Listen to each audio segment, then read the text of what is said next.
મિત્રો આપ સર્વેનું હાર્દિક સ્વાગત છે આપણી યુટ્યુબ ચેનલ ગુરુ જ્ઞાન શાળાની અંદર। તો વિદ્યાર્થી મિત્રો આજના આ વિડીયોની અંદર આજે આપણે ધોરણ 12 વિશે મનોવિજ્ઞાન વિષયની અંદર જે આપણી બોર્ડ પરીક્ષા 2025 છે એની અંદરનું મોસ્ટ આઈએમપી પેપર સોલ્યુશન આજે આપણે જવાબો સાથે આ વિડીયોની અંદર કરવાના છીએ। જો તમે બોર્ડની પરીક્ષામાં મનોવિજ્ઞાનનું પ્રશ્નપત્ર આપવા જતાં પહેલાં જો તમે આ વિડીયો જોઈ લીધો અને સંપૂર્ણ પ્રશ્નો એકવાર વાંચી લીધા તો મિત્રો તમને 100% પરીક્ષાની અંદર આ વિડીયો ફાયદો કરાવશે। માટે મિત્રો તમે તો પૂરેપૂરો વિડીયો જોજો જ, પણ તમારા બીજા મિત્રો સુધી પણ આ વિડીયોને અચૂકથી શેર કરજો જેથી કરીને તેમને પણ લાભ થાય। અને મિત્રો આગળ અમારા જે વિભાગ વાઇઝ આઈએમપી પ્રશ્નો આપ્યા હતા એ વિડીયોની લિંક આ વિડીયોના ડિસ્ક્રિપ્શન બોક્સમાં તમને આપેલ છે, તો તે વિડીયો પણ અચૂકથી તમે જોઈ લેજો। તો હવે આપણે પેપર સોલ્યુશન સ્ટાર્ટ કરીશું। પહેલો છે વિભાગ એ, આપણે બધાને ખબર છે 20 MCQ પૂછાવાના છે। તો આપણે જોઈએ પ્રથમ કે ધ્યાનની જનની તરીકે કોને ઓળખવામાં આવે છે, તો આવશે ઓપ્શન ડી રસને। હવે જોઈએ બીજો કે ત્વચા દ્વારા કેટલા પ્રકારના સંવેદનોનો અનુભવ થાય છે, તો આવશે ડી 4। તો મિત્રો આ સંપૂર્ણ વિડીયો જોઈ જ્યારે તમે કાલે પેપર લખીને ઘરે આવો ત્યારે તમે એનાલિસિસ કરજો અને નીચે લખજો કે આટલા માર્ક્સનું આ પ્રશ્નપત્રમાંથી પૂછાણું છે। નેક્સ્ટ હવે આગળ વધીશું। આગળ છે ત્રીજો કે પ્રયત્ન અને ભૂલ દ્વારા શિક્ષણના પ્રયોગો કોણે કરેલા, તો આવશે ઓપ્શન સી થોર્નડાઇકે કરેલા। ચોથો જોઈએ કે શીખેલી પ્રતિક્રિયાની લુપ્તતાને શું કહે છે, તો આવશે ઓપ્શન બી વિલોપન કહેવામાં આવે છે। પાંચમો જોઈએ કે બુદ્ધિ અંગેનો ત્રિપરિમાણાત્મક સિદ્ધાંત કોણે દર્શાવ્યો, તો આવશે ઓપ્શન બી ગિલફોર્ડે દર્શાવ્યો છે। નેક્સ્ટ હવે આગળ વધીશું। આગળ છે છઠ્ઠો કે દ્રેવનની બુદ્ધિ કસોટી કઈ સાલમાં રચવામાં આવી હતી, તો આવશે ઓપ્શન સી ઈસવીસન 1936માં। નેક્સ્ટ હવે આગળ વધીશું। સાતમો કે મનોવલણો જન્મજાત નથી પરંતુ કેવા છે, તો આવશે ઓપ્શન સી સંપાદિત છે। અને મિત્રો આ વિડીયોના ડિસ્ક્રિપ્શન બોક્સમાં તમને અમારા વોટ્સઅપ ગ્રુપની લિંક પણ આપેલી હશે, એ વોટ્સઅપ ગ્રુપની અંદર પણ તમે અચૂકથી જોઈન થઈ જજો, કારણ કે તે ગ્રુપની અંદર તમને આવનાર બીજા વિષયના પણ વિભાગ વાઇઝ આઈએમપી અને આઈએમપી મોડલ પેપરોનું સોલ્યુશન મળશે જે તમને બોર્ડની પરીક્ષાની અંદર 100% ફાયદો કરાવરાવશે। આઠમો જોઈએ કે વર્તમાનપત્રો, ટેલિવિઝન, ટેલિફોન અને મોબાઈલ, ઇન્ટરનેટ વગેરે શાના સાધન છે, તો આવશે ઓપ્શન એ સમૂહ માધ્યમના। નેક્સ્ટ હવે આગળ વધીશું। નવમો કે માનવ જાતને ભારતની અપ્રતિમ ભેટ કઈ છે, તો આવશે ઓપ્શન એ ધ્યાન અને યોગ। 10મો જોઈએ કે મનોભારના ઉદ્ગમ સ્થાનોને કેટલા પ્રકારમાં વહેંચી શકાય છે, તો આવશે ઓપ્શન સી 3 પ્રકારમાં। 11મો જોઈએ કે આંતરરાષ્ટ્રીય સ્તરે માનસિક લક્ષણોનું વર્ગીકરણ કઈ સંસ્થા દ્વારા દર્શાવવામાં આવે છે, તો આવશે એ WHO એટલે આવશે વર્લ્ડ હેલ્થ ઓર્ગેનાઇઝેશન દ્વારા। નેક્સ્ટ હવે 12મો જોઈએ કે અજ્ઞાત કે અભાનપણે અહમને ટકાવી રાખવાની પ્રયુક્તિને શું કહે છે, તો આવશે ઓપ્શન બી બચાવ પ્રયુક્તિ કહે છે। 13મો અષ્ટાંગ યોગના સોપાનો કેટલા છે, તો અષ્ટ, તો મિત્રો આવશે 8 ઓપ્શન સી। નેક્સ્ટ 14મો કે મહર્ષિ મહેશ યોગી દ્વારા કયા ધ્યાનનો પ્રસાર થયો છે, તો આવશે ઓપ્શન બી ભાવાતીત ધ્યાન। તો મિત્રો આ જે વિકલ્પો છે એ મિત્રો વિભાગ બીમાં 1 માર્ક્સમાં પણ પૂછાઈ શકે છે અને 1 માર્ક્સના પ્રશ્નો વિકલ્પમાં પણ પૂછાઈ શકે છે, માટે આપણે આના જવાબો ગોખવાના નથી પણ ધ્યાનથી વાંચીને સમજી લેવાના છે। નેક્સ્ટ આગળ વધીશું। 15મો કે કયા મનોવૈજ્ઞાનિકે વ્યક્તિ અને પર્યાવરણ વચ્ચેના સંબંધને સ્પષ્ટ કરવા માટે જીવન અવકાશનો ખ્યાલ આપ્યો છે, તો આવશે ઓપ્શન એ કર્ટ લેવિને। 16મો હવાના પ્રદૂષણને લીધે કઈ બીમારીનું પ્રમાણ વધુ જોવા મળે છે, તો આવશે ઓપ્શન બી શ્વસન તંત્રના રોગો। 17મો ઇચ્છિત પ્રવૃત્તિને પ્રબળ કરે તેને શું કહેવાય, તો આવશે ઓપ્શન એ પ્રબલન। નેક્સ્ટ હવે આગળ વધીશું। 18મો 2 અથવા 2થી વધુ વ્યક્તિઓ વચ્ચેની મોઢામોઢની વાતચીત એટલે શું, તો આવશે ઓપ્શન સી મુલાકાત। નેક્સ્ટ 19મો જોઈએ કે મનોવિજ્ઞાનની એક શાખાને વિધાયક મનોવિજ્ઞાન એવું નામ કોને આપ્યું છે, તો આવશે ઓપ્શન ડી માર્ટિન સેલિગમેને। 20મો છે કે બિનશાબ્દિક સંકેતોને પારખવામાં કોણ વધુ કુશળ જોવા મળે છે, તો આવશે ઓપ્શન એ મહિલાઓ।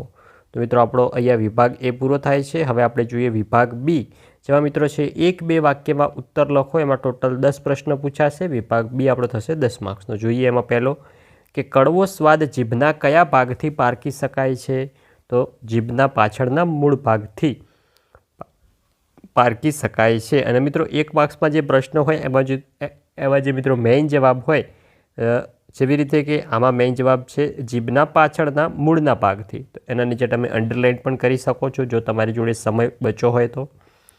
નેક્સ્ટ બીજો જોઈએ તો કોહલરે ચિમ્પાન્જી પર આંતરસૂદના પ્રયોગો કયા ટાપુ પર કર્યા હતા? તો કોહલરે ચિમ્પાન્જી પર આંતરસૂદના પ્રયોગો કેનેરી ટાપુ પર કર્યા હતા. આવી રીતે આપણે સંપૂર્ણ લીટીમાં પ્રશ્નનો જવાબ આપવાનો છે. ત્રીજો, બુદ્ધિઆંકને બીજા કયા નામથી ઓળખવામાં આવે છે? તો બુદ્ધિઆંકને બુદ્ધિલબ્ધિના નામથી ઓળખવામાં આવે છે. હવે જોઈએ સમૂહ માધ્યમના સાધનોના નામ. તો વર્તમાનપત્રો, television, mobile, WhatsApp, Facebook, Google, Twitter વગેરે સમૂહ માધ્યમો છે. નેક્સ્ટ હવે આપણે આગળ વધીશું વિડીયોમાં. આગળ છે 5મો કે અંગ્રેજી શબ્દ સ્ટ્રેસનો અર્થ જણાવો. તો થશે ભૌતિક પદાર્થ પર લગાડેલ બાહ્ય બળ. 6થો છે કે વર્તનવાદના પ્રણેતા કોણ હતા? તો વર્તનવાદના પ્રણેતા એ મિત્રો જે.બી. વોટસન હતા. 7મો જોઈએ કે એપીજીએનું પૂરું નામ શું છે? તો એપીજીએનું પૂરું નામ American personal and guidance association છે. 8મું જોઈએ કે ઘોંઘાટ એટલે શું? તો બિનજરૂરી અણગમતા કે વ્યક્તિ પર નિષેધક અસર કરતા અવાજને ઘોંઘાટ કહે છે. 9મો જોઈએ કે ઉથલો એટલે શું? તો ઉથલો એટલે કર્મચારીઓનું એક સંસ્થામાંથી અન્ય સંસ્થામાં જોડાવવું. વારંવાર કર્મચારીઓ દ્વારા સંસ્થામાંથી જતા રહેવું તેને ઉથલો કહેવાય છે. 10મો જોઈએ કે એરિસ્ટોટલના મતે સુખ અને સુખાકારી એટલે શું? તો એરિસ્ટોટલના મતે સુખ અને સુખાકારી એટલે પોતાની જાતનું પ્રગટીકરણ. નેક્સ્ટ હવે વિભાગ સી જોઈએ, જે મિત્રો આપણા 2 ગુણના પ્રશ્ન છે. જો મિત્રો તમને કોઈ પણ પ્રશ્ન 2 ગુણમાં પૂછાણા હોય તેમાં જો તમારે મુદ્દા લખવાના આવે તમારે 4 કે અથવા 5 મુદ્દા લખવાના છે. વધારે પડતું લખવાનું નથી, તો પાછળથી તમને સમય ખૂટવાની શક્યતા રહે છે. મિત્રો આમાં 14 પ્રશ્નો આપેલા હશે, એમાંથી કોઈ પણ 10 પ્રશ્નોના જવાબ આપવાના છે. પ્રત્યેકનો 2 ગુણ. વિભાગ સી આપણો થશે ટોટલ 20 માર્ક્સનો. તો ધ્યાનના લક્ષણો જણાવો. ધ્યાનના લક્ષણો અહીંયા બધા આપેલા છે. પરીક્ષાની અંદર કોઈ પણ આવડતા 4 અથવા 5 લખી શકો છો, જોઈ શકો છો. નેક્સ્ટ હવે આગળ વધીશું. બીજો કે ધ્યાન વિચલન એટલે શું? તો ધ્યાન વિચલન એટલે એક ઉદ્દીપક પરથી બીજા ઉદ્દીપક પર અને બીજા ઉદ્દીપક પરથી ત્રીજા ઉદ્દીપક પર અથવા એક જ ઉદ્દીપકના વિવિધ ભાગો પર ધ્યાન બદલવાની ક્રિયા. નેક્સ્ટ આગળ વધીશું. એના મિત્રો 2 મુદ્દા પણ આપેલા છે. ત્રીજો જોઈએ કે વિધાયક પ્રબલન એટલે શું? એનો પણ નીચે જવાબ આપેલો છે. તમારે વિડીયો સ્ટોપ કરીને સંપૂર્ણ જવાબ વાંચી લેવાનો છે. ચોથો જોઈએ કે બુદ્ધિઆંકનું સૂત્ર ઉદાહરણ સહિત સમજાવો. તો બુદ્ધિઆંક IQ બરાબર માનવ વય MA ભાગ્યા શારીરિક વય CA ગુણ્યા 100. એટલું તમારે યાદ રાખવાનું છે સૂત્ર. નેક્સ્ટ આગળ વધીશું. આ મિત્રો ઉદાહરણ આપેલું છે. 5મો જોઈએ કે મનોવલણના સ્વરૂપના કોઈ પણ 4 મુદ્દાઓ દર્શાવવાના છે. તો અહીંયા મિત્રો બધા આપેલા છે. આપણે કોઈ પણ 4 કીધા હોય તો 4 જ દર્શાવવાના છે. વધુ જો તમને આવડતા હોય તો પણ તમારે દર્શાવવાની જરૂર નથી. 6થો જોઈએ કે સમૂહ માધ્યમ એટલે શું? તો આધુનિક સમયમાં વિજ્ઞાન અને ટેકનોલોજી સર્વવ્યાપક છે. આ બંનેના સુભગ સમન્વયથી માહિતીનું આદાન પ્રદાન અને વિચાર વિનિમયની પ્રક્રિયા ખૂબ ઝડપી બની છે, જેની અસર વિશ્વના સમગ્ર માનવ જીવન પર થઈ છે. પ્રાચીન સમયમાં સંદેશાઓનું આદાન પ્રદાન કરવામાં ઘણો સમય પસાર થતો હતો, જ્યારે વર્તમાન સમયમાં વર્તમાનપત્રો, television, mobile, WhatsApp, Facebook, Google, Twitter વગેરે ઇલેક્ટ્રોનિક સાધનો પર આધારિત સંદેશા વ્યવહારના સાધનો વિશ્વને ખૂબ ઝડપી જોડે છે. જોઈ શકો છો ટોપિક આપેલા છે. 7મો છે કે WHO આપેલી માનસિક સ્વાસ્થ્યની વ્યાખ્યા લખો. નેક્સ્ટ 8મો કે ખુલ્લી જગ્યાના ભયમાં દર્શાવેલ 5 પરિસ્થિતિઓ કઈ કઈ છે? એ 5 પરિસ્થિતિઓ પણ નીચે આપેલી છે, જોઈ શકો છો તમે મિત્રો. તમારે વિડીયો સ્ટોપ કરીને પ્રશ્નોના જવાબો વાંચવાના છે. 9મું જોઈએ કે ખામીયુક્ત જનીન તત્વોની વર્તન પર થતી અસરો જણાવો. તો એ પ્રશ્નનો પણ નીચે સંપૂર્ણ જવાબ આપેલો છે. નેક્સ્ટ 10મો કે સલાહાર્થી કોને કહેવાય? તો સલાહ પ્રક્રિયામાં મનોવૈજ્ઞાનિક સમસ્યાઓ અથવા વિકાસના પ્રશ્નો લઈને આવનાર અને તેના નિવારણ માટે સહાયની આશા રાખનાર વ્યક્તિને સલાહાર્થી અથવા અસીલ કહે છે. 11મો છે કે હવાનું પ્રદૂષણ થવાના કારણો સ્પષ્ટ કરો. તો એ પ્રશ્નોનો પણ નીચે સંપૂર્ણ જવાબ આપેલો છે. તમારે વિડીયો સ્ટોપ કરીને સંપૂર્ણ પ્રશ્નોનો જવાબ વાંચવાનો છે. 12મો જોઈએ કે કર્ટ લેવિનનો જીવન અવકાશનો ખ્યાલ સમજાવો. તેનો પણ તમે જવાબ જોઈ શકો છો વિગતવાર સંપૂર્ણ. નેક્સ્ટ 13મો છે કે શ્રમ વિભાજન કોને કહેવાય છે? એ પણ દર્શાવેલું છે. નેક્સ્ટ 14મો કે સંસ્કૃતિ એટલે શું? તો સંસ્કૃતિને કોઈ સામાજિક જૂથ કે સમાજ દ્વારા પાળવામાં આવતા સામાજિક નિયમો, ધોરણો, ભૂમિકાઓ અને મૂલ્યના સંદર્ભમાં દર્શાવવામાં આવે છે. નેક્સ્ટ હવે વિભાગ ડી જોઈએ, જે મિત્રો 3 ગુણના આપણા પ્રશ્નો છે. એમાં છે કે મુદ્દાસર ઉત્તર લખો, એમાં 14 પ્રશ્નો આપેલા છે, એમાંથી કોઈ પણ 10 પ્રશ્નોના આપણે આવડતા જવાબ આપવાના છે, પ્રત્યેકના 3 ગુણ, ને વિભાગ ડી આપણો છે ટોટલ 30 માર્ક્સનો. એમાં પહેલો છે કે શ્રવણ સંવેદનની સમજૂતી આપો. એ પ્રશ્નોનો પણ નીચે મિત્રો ટોપિક વાઇઝ જવાબ આપેલો છે. જો મિત્રો તમને 3 માર્ક્સનો પ્રશ્ન પૂછવામાં આવેલો હોય તો તમને વધુમાં વધુ તમારે 7 અથવા 8 મુદ્દા લખવાના છે, એનાથી વધારે નથી લખવાના, અને ઓછામાં ઓછા 6 મુદ્દા તો તમારે કમ્પલસરી આવડતા લખવાના જ છે, તો તમને પૂરેપૂરા માર્ક્સ મળી શકશે. બીજો જોઈએ કે પ્રત્યક્ષીકરણની પ્રક્રિયા સમજાવો, તે પ્રશ્નોનો પણ જવાબ આપેલ છે.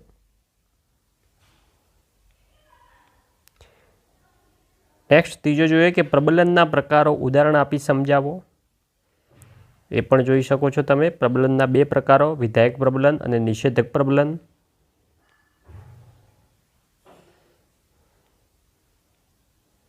પ્રબલનની સંખ્યા, પ્રબલનનું પ્રમાણ. ચોથો છે કે મનોદુર્બળતાના કોઈ પણ 2 પ્રકાર સમજાવો. જો તમને 2 કીધા હોય તો તમારે 2 જ દર્શાવવાના છે. એમાં પહેલો છે મનોદુર્બળતાના પ્રકારો કશાઓ જોઈએ. એમાં પહેલો હળવી મનોદુર્બળતા, બીજો છે મધ્યમ મનોદુર્બળતા, ત્રીજો છે તીવ્ર મનોદુર્બળતા, ચોથો છે અતિ તીવ્ર મનોદુર્બળતા. પાંચમો જોઈએ કે માનસિક વય કઈ રીતે ગણવામાં આવે છે સમજાવો. એ પણ તમે જોઈ શકો છો. સંપૂર્ણ પ્રશ્નોના જવાબો ટોપિક વાઇઝ આપેલા જ છે વિડીયોમાં. નેક્સ્ટ છઠ્ઠો જોઈએ કે મનોવલણો જન્મજાત નથી પરંતુ સંપાદિત છે, સમજાવવાનું છે આપણે વિધાન. આ મિત્રો અતિ મોસ્ટ બી કહી શકાય પ્રશ્ન, દરેક વખતે બોર્ડની પરીક્ષાની અંદર પૂછાણો છે. સાતમો જોઈએ કે મનોવલણો જૂથવ્યાપી હોય છે, સવિસ્તર સમજાવો. એ પણ પ્રશ્નનો છે જવાબ. મિત્રો તમે પરીક્ષા આપવા જતાં પહેલાં આ વિડીયો જોશો તો પણ તમને સારો એવા પ્રશ્નના જવાબો યાદ રહેશે, અને તમે પરીક્ષાની અંદર આમાંથી મિત્રો 60થી 70% પ્રશ્નો જો પૂછાય તો પણ તમને યાદ રહી જાય અને તમે આસાનીથી લખી શકો. આઠમો જોઈએ કે મનોશારીરિક રોગ તરીકે ડાયાબિટીસ સમજાવો. એ પણ જોઈ શકો છો. અને મિત્રો અમારા વિભાગ A, B, C, D અને Eના વિભાગ વાઇઝ IMP પણ આપેલા છે, જે તમામ વિડીયોની લિંક આ વિડીયોના ડિસ્ક્રિપ્શન બોક્સમાં તમને આપેલ છે. ત્યાં જઈને તમે તમામ વિડીયો જોઈ શકો છો. નવમો જોઈએ કે સકારાત્મક અભિગમનો અર્થ સમજાવો. એનો પણ જવાબ છે. અને મિત્રો ચેનલ ઉપર નવા હોય ચેનલને પણ અચૂકથી સબસ્ક્રાઈબ કરી દેજો, જેથી કરીને બીજા વિષયના પણ IMP વિડીયો મેળવી શકો. 10મો જોઈએ ચેતન મન અને અચેતન મનની સંક્ષિપ્તમાં સમજૂતી આપો. એ પ્રશ્નોનો પણ સંપૂર્ણ મુદ્દા વાઇઝ જવાબ તમને આપેલ છે. નેક્સ્ટ 11મો સલાહનો અર્થ સ્પષ્ટ કરો. નેક્સ્ટ 12મો જોઈએ કે પર્યાવરણ અને વર્તનના મુખ્ય 5 ઘટકો વર્ણવો, અથવા તમને એવું પણ પૂછી શકે કે માનવ પર્યાવરણના સંબંધના 5 પાસાઓને સમજાવો. તો મિત્રો જે આ ચક્ર છે આકૃતિ, એ પણ તમારે દોરવાનું ફરજિયાત છે. એમાં પહેલો આવે ભૌતિક ઘટક, બીજો આવે સામાજિક અને સાંસ્કૃતિક ઘટકો, ત્રીજું આવે પર્યાવરણીય અભિમુખતાના ઘટકો, ચોથું આવે પર્યાવરણીય વર્તનના ઘટકો, પાંચમો આવે વર્તનની નિપજના ઘટકો. નેક્સ્ટ 13મો જોઈએ કે પુનઃ ઉપયોગ અને ઉર્જા સંરક્ષણની સમજૂતી આપવાની છે. એ પણ તમે જોઈ શકો છો. સંપૂર્ણ પ્રશ્નનો જવાબ આપેલો છે. તમારે વિડીયો સ્ટોપ કરીને અથવા તો વિડીયોની સ્પીડ પણ ઓછી કરીને તમે પ્રશ્નોના જવાબો ધ્યાનથી સમજી મગજની અંદર યાદ રાખવાના છે. નેક્સ્ટ આગળ વધીશું. 14મો કે લેખિત કસોટીઓની સમજૂતી આપો. તે પણ તમે જોઈ શકો છો. સંપૂર્ણ પ્રશ્નોના જવાબ આપેલ છે ટોપિક વાઇઝ.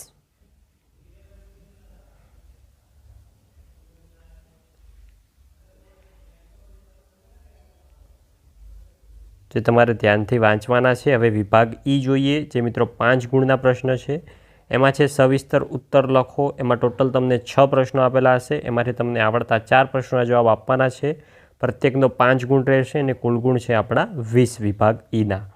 વિભાગ Eના IMP પ્રશ્નોને તેના જવાબો જોઈએ. એમાં પહેલો છે કે ધ્યાનના વસ્તુલક્ષી નિર્ધારકો ઉદાહરણ સહિત આપણે સમજાવવાના છે. આનો પણ સંપૂર્ણ મિત્રો મુદ્દા વાઇઝ જવાબ આપેલો છે. તમારે પણ આવી જ રીતે સરસ રીતે જવાબ લખવાનો છે. જોઈ શકો છો સંપૂર્ણ પ્રશ્નના જવાબ.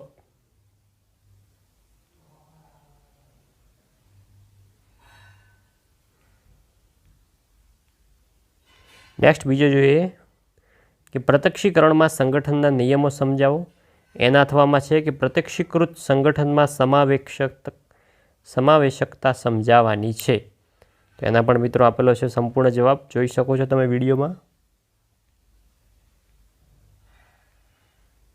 એમાં પહેલો છે સમાનતા, તમારે આકૃતિ દોરવી મિત્રો કમ્પલસરી છે જવાબમાં. સમાનતાનો સિદ્ધાંત છે પહેલો. નેક્સ્ટ આગળ વધીશું. બીજો છે સમીપતા, અને સમીપતાનો સિદ્ધાંત આકૃતિ દોરવી મિત્રો કમ્પલસરી છે, તો જ તમને આમાં 5માંથી 5 ગુણ મળવાપાત્ર છે.